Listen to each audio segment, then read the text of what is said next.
죽음을 조롱합니다. 죽음아, 너의 승리가 어디 있느냐? 죽음아, 너의 독침이 어디 있느냐? 저는 이 구절을 읽을 때 그렇게 마음이 통쾌한 마음이 들었습니다.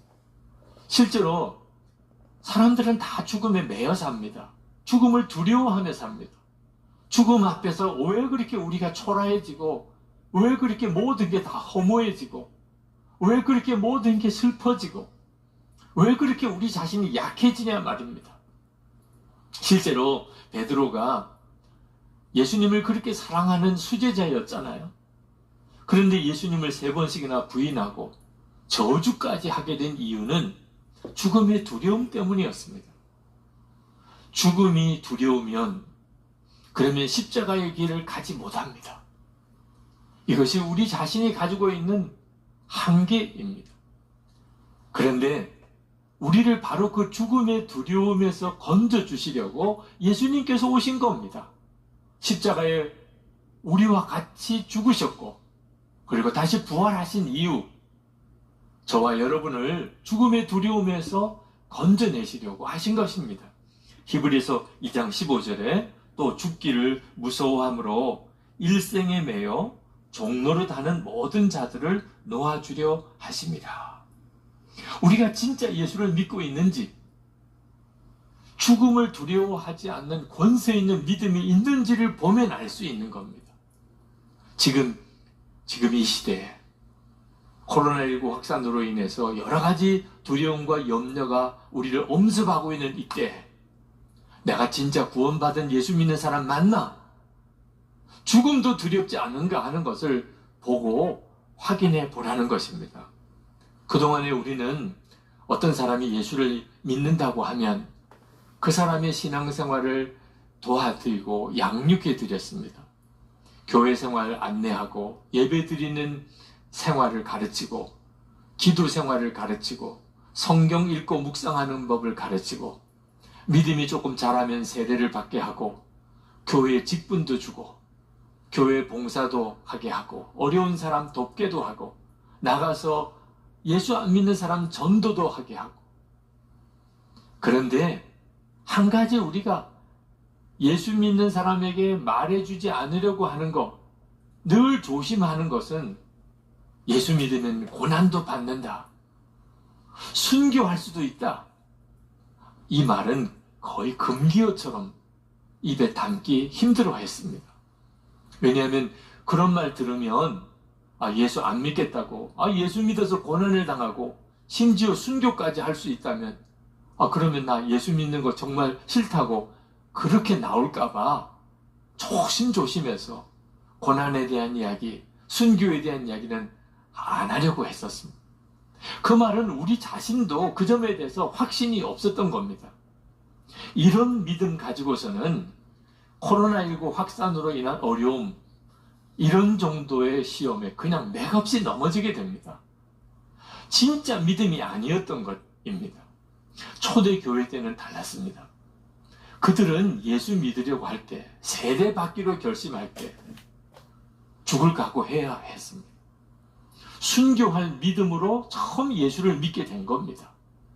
예수 믿으면 모든 거 다 뺏기고, 예수 믿으면 모든 인간관계 다 끊어지고, 예수 믿으면 감옥에 갇히고 죽을 수도 있다, 그래도 좋습니다. 이런 사람들만 예수 믿고 세례 받았습니다. 그러면 누가 예수 믿겠습니까? 그런데도 예수 믿는 사람이 계속 늘어났다는 거예요. 그리고 2000년 기독교 역사에 우리에게까지 이렇게 복음이 전해진 거 아닙니까? 복음이 진짜 복음이었던 거예요.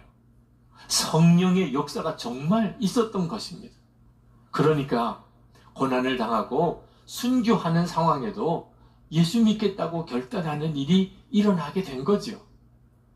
지금 우리에게 필요한 믿음이 바로 이 믿음입니다. 부활의 신앙, 그것은 곧 순교의 신앙입니다. 죽음도 두렵지 않는 그런 믿음인 것입니다.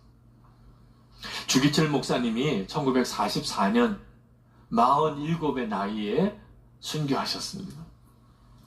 최근에 주기철 목사님에 대한 글을 읽으면서 저 자신이 아주 깊이 저를 돌아보는 시간이 있었는데 바로 그 47살에 순교하셨다는 것 때문에 저는 언제나 주기철 목사님은 저보다도 나이가 많으신 분이라고 생각을 했습니다.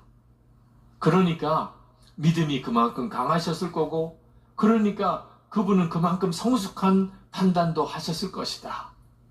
그런데 어느덧 보니까 제가 순교하셨을 때 주기철 목사님보다 훨씬 나이가 많은 사람이더라.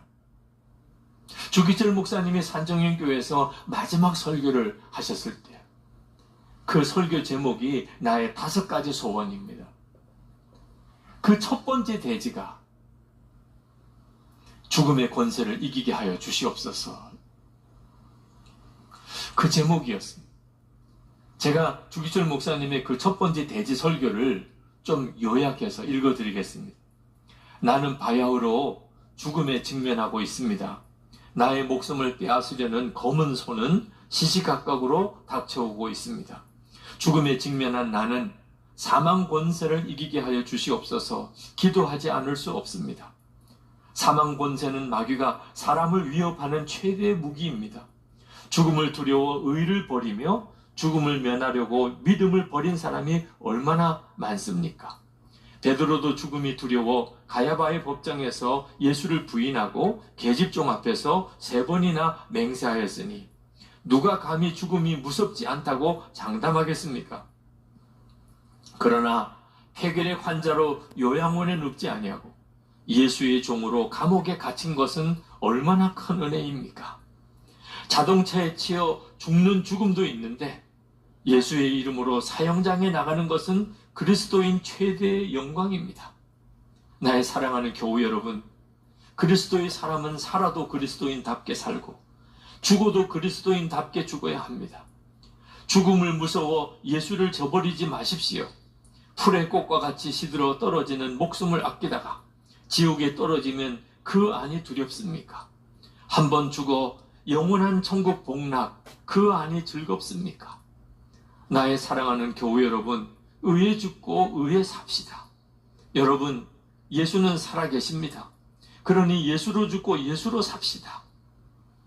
그 설교 마지막에 내 영혼을 주님께 부탁합니다 하고 설교를 마치셨습니다.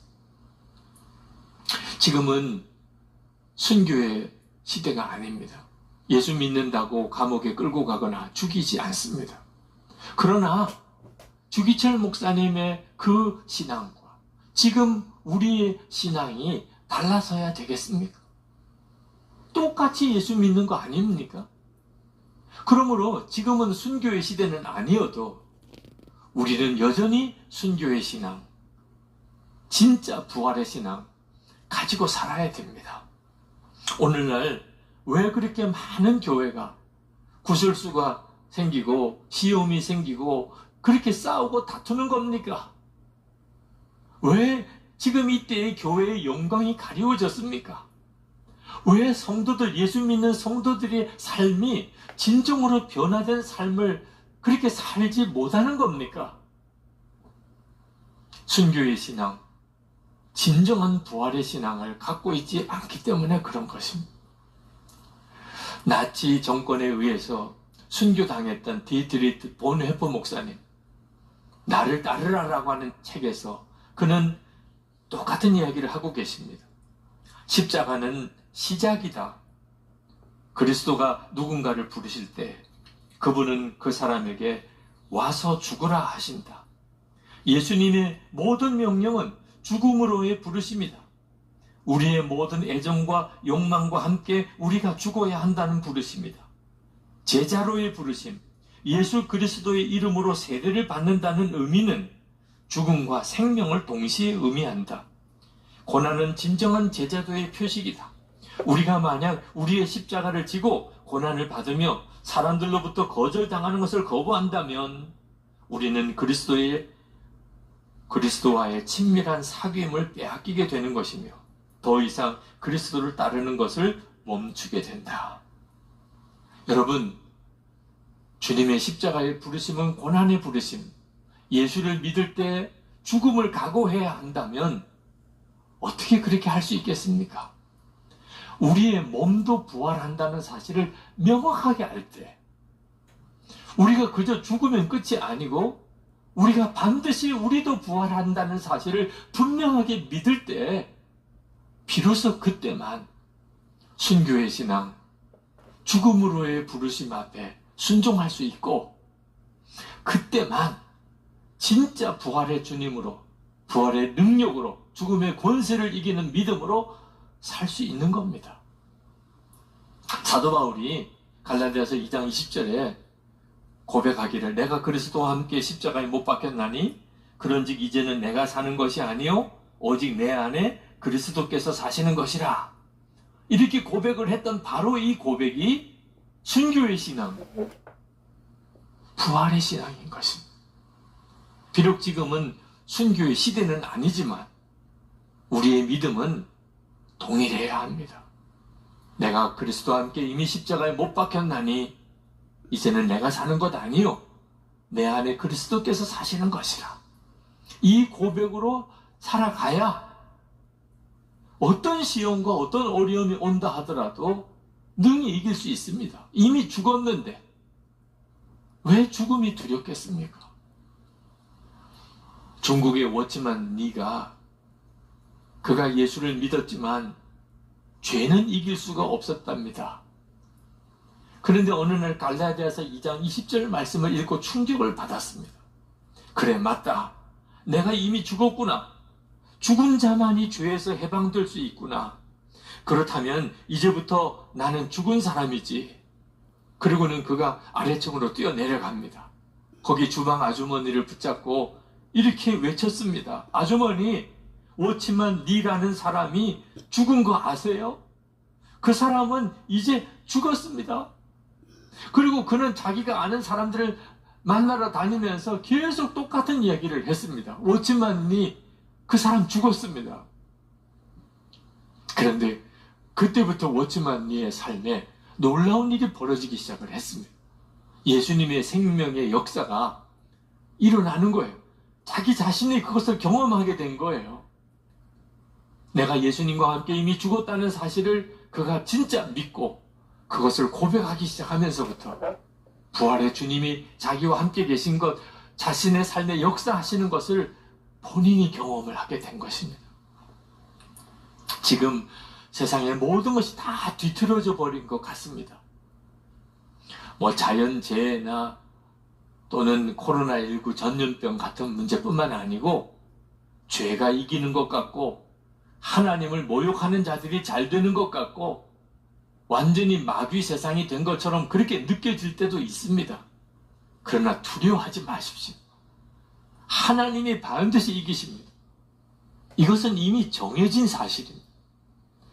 그래서 흔들리지 않아야 합니다. 사도 바울이 부활신앙을 그렇게 강조하니요, 우리 몸도 부활합니다. 이 사실을 고린도 교인들에게 그렇게 말씀을 증거한 이유가 뭔지 아십니까? 58절에 나옵니다. 그러므로 나의 사랑하는 형제 자매 여러분, 굳게 서서 흔들리지 말고 주님의 일을 더욱 많이 하십시오. 여러분이 아는 대로 여러분의 수고가 주님 안에서 헛되지 않습니다. 부활신앙을 강조한 것은 그저 우리가 죽고 난 다음에 우리도 부활할 것이라는 사실을 그저 뜬구름처럼 무슨 어떤 전설이나 신화를 이야기하는 것처럼 말씀하려는 게 아닙니다.